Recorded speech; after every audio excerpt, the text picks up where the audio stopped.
पेश खिदमत है एक इंतहाई मुतासिर कुन कहानी जिसका उन्वान है असलाफ ने कही खूब कही।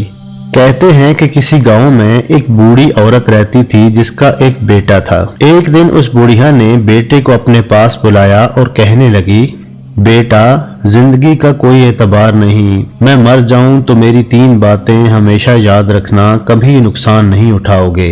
बेटे ने पूछा, माँ कौन सी 3 बातें?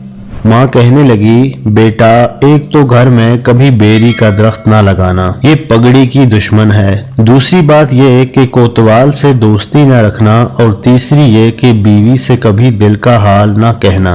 बेटे ने माँ की ये तीनों बातें सुनी और गैर मुतमईन दिल से उन पर अमल करने का वादा कर लिया। दिन गुजरते गए, बूढ़ी औरत अल्लाह को प्यारी हो गई। वालिदा की वफात के कुछ अरसा बाद बेटे ने शादी कर ली और वालिदा की नसीहतों को आजमाने के लिए सबसे पहले उसने घर में बेरी का दरख्त लगा दिया।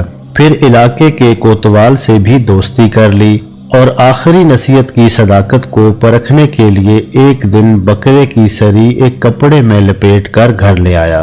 बीवी को बुलाया और निहायत राजदारी से कहने लगा, भली मांस, आज मुझसे बहुत बड़ा नुकसान हो गया है। मुझसे दानिस्ता एक इंसान का कत्ल हो गया है।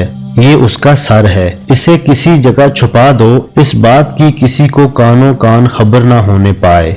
बीवी खामन की बात सुनकर कहने लगी, है भला मैं क्यों कर ऐसा करने लगी, आप बेफिक्र रहें। उसके बाद दोनों मियाँ बीवी ने मिलकर उस खोपड़ी को अपने घर में ही पड़े भूसे के एक ढेर में छुपा कर रख दिया।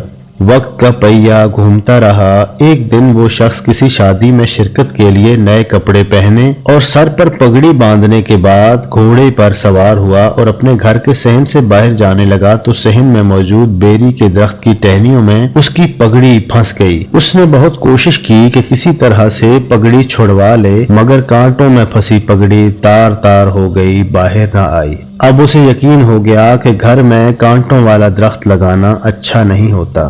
उधर बीवी ने कुछ दिनों तक तो इस राज को राज रखने की कोशिश की, लेकिन आखिर कब तक सब्र करती। उससे रहा न गया। किसी काम के बहाने हमसाई के घर गई तो ठंडी आहें भरने और बेचैनी से पहलू बदलने लगी। हमसाई ने भांप लिया कि कोई बात है जरूर। आखिर उसने पूछ लिया कि बहन खैर तो है, कुछ घबराई घबराई सी हो। हमसाई का हमदर्दी से पूछना ही था कि उसने कहा, बहन तुझे क्या बताऊं, मेरे खावन से एक कत्ल हो गया है जिसका सर हमने भूसे के ढेर में छुपा रखा है।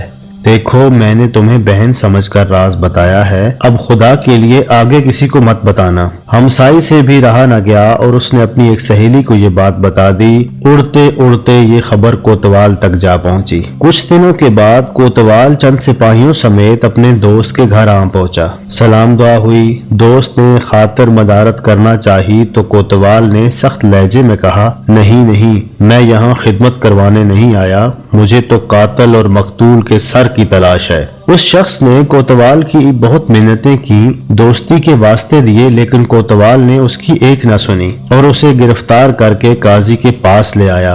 काजी ने जब उस शख्स से सफाई मांगी तो वो कहने लगा, काजी साहिब, ना मैंने कोई कत्ल किया है और ना ही घर में किसी इंसान का सर छुपा रखा है। मैं तो अपनी मरहूमा माँ की नसीहतों को आजमाना चाहता था। अब मुझे यकीन हो गया है कि बुजुर्गों की कही हुई बातें हमेशा सच साबित होती हैं। काजी ने यह सुना तो वजाहत चाही। उस शख्स ने काजी को सारी सूरत हाल बता दी। अब काजी ने उस शख्स के घर की तलाशी लेने का हुक्म दिया। जब तलाशी ली गई तो सिपाहियों को उसके घर में मौजूद भूसे से इंसानी खोपड़ी की बजाय बकरे का सर मिला, जिसे वो काजी के पास अदालत में उठा लाए। काजी ने ये देखते ही उस शख्स को बाइज्जत बरी कर दिया।